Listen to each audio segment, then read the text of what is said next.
Yo, so time is 5 to 7. I need to leave the house in 5 minutes. I'm gonna quickly kickstart this full day of eating with a coffee, as always, after hydrating, of course. And first bite to eat is going to be 1 bagel, 40 grams of ham, and 25 grams of half-fat cheese. And here it is. I've got to wolf this down in approximately about 90 seconds. So I'll see you in a bit. So after a couple of hours of PT, it was time for the pre-workout meal, which was a pre-workout drink, overnight oats, which had oats, obviously, some Greek yogurt, no whey protein as I ran out, some blueberries, peanut butter, granola, and a banana. Then obviously, yeah, I train. So to point out here, I do a few of my isolation exercises on my legs A session prior to going into the big compound movements. And that's simply because on the leg extension, for example, doing this first, I can spend time in the shortened range whilst I'm fresh. Whereas if I was going to do a leg extension after doing a squat, for example, I'd struggle to spend time in the shortened range as I'm already a bit fatigued. So I'm not saying this is the way to do it.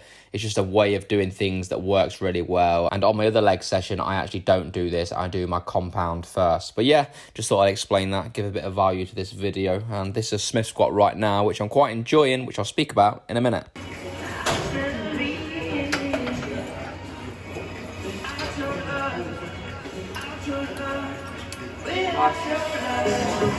So that's legs A ticked off, and apologies if this camera quality isn't great. I'm still having to use my phone until my camera comes, which should be this week, fingers crossed. But anyway, yeah, I need to rethink my programming a little bit because I've had a pendulum squat in for like literally over a year, forever, and it's just run its course. Like no matter how many times I reset the movement, whether I'm gaining body weight or not, like it's just pretty hard to progress. And also, not even just from a progression standpoint, I just kind of get on the pendulum and I'm just like sick of the sight of it. So what I'm doing is programming in that Smith squat. But the problem is, obviously, because there's no back support, my lower back is taking a bit of a beating doing that and a deadlift in the same session. So I need to kind of maybe put my hip hinge in on potentially another day. And something I've got to think about as well, that I have a hack squat in on the Friday session, which is literally in like 3 days time. It's Tuesday today. So I really need to think about, can I recover from a deadlift, a Smith squat and a pendulum within 3 days? And the answer is likely not. So obviously when thinking about recovery capabilities, everyone is going to be different. So dependent on how experienced you are, how strong you are, how much volume you're doing, how intensely you're training, all these kind of things, you know, even lifestyle factors like how much sleep you're getting, how much you're eating, whether you're gaining weight, losing weight, everyone is going to be slightly different. So it's not like set in stone that, you know, you can train legs and then 48 hours after. It's really going to depend on a lot of things. But for me, I know that, you know, hack squatting, say 3-4 plates aside, and then doing deadlift with 4 or 5 plates aside, and doing, you know, a Smith squat with 3 plates aside, there's no way I can do all that in the space of 3 days. But you know what, that Smith squat felt pretty enjoyable. The amount of knee flexion I was able to create, I felt my quads like on fire during that, and it was just good to kind of do a movement that's not the pendulum. Right then, finally, it is time for the post-workout meal, and I need a fork. Yeah, I have an appetite that has built up quite a lot. What we have is 120 grams of raw weight penne pasta, along with 100 grams of peas, 50 grams of mushrooms, 180 grams of tomato pasta sauce, and a tin of tuna. So yeah, I ain't gonna waste much time. I'm gonna get this down because quite frankly, I'm starving.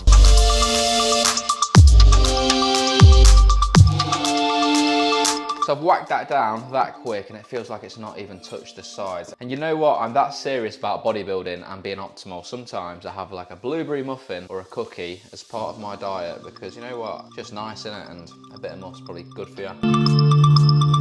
You know what as well, a blueberry muffin as part of your pre-workout, I'm not like advising this, but it just hits different. In a minute, I'm gonna speak to you about my training just in case there is somebody that is a little bit interested. But right now, because it's been a couple of hours, I'm going to show you the next meal. 4th meal of the day, and looking at this plate, you'd probably think that I was in a deficit with 450 grams of potatoes. Despite being 6 kilos of body weight up from last year, I still have like a really high appetite. But anyway, what we've got is 450 grams of potato along with 35 grams of half-fat reduced cheese, 250 grams of baked beans, and 200 grams of chicken breast. So there you go. Don't know what to say about it really. Just high protein, decent amount of carbs, a little bit of fats. And the main thing is just that it's quite enjoyable to eat.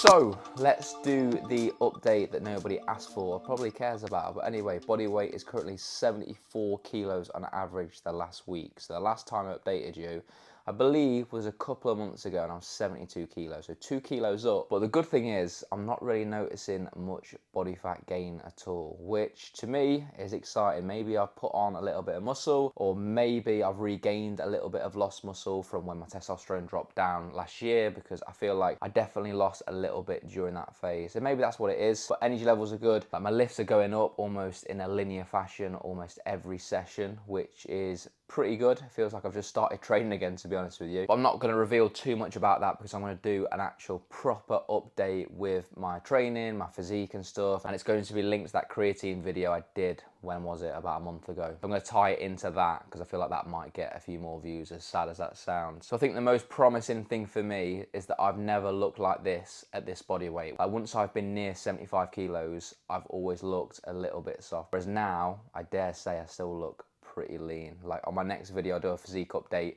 I'll put a photo on the screen of like the other day or something, but I feel like with photos it's not always a true representation, so I'm hoping to do a video physique update soon. Anyway, during this full day of eating I did have a little bit more to eat, just a little bit of fruit like this satsuma just here. But yeah, that is just a little update, another one coming soon. Please like this video if you enjoyed it, subscribe to the channel if you're new, and I'll see you in the next video.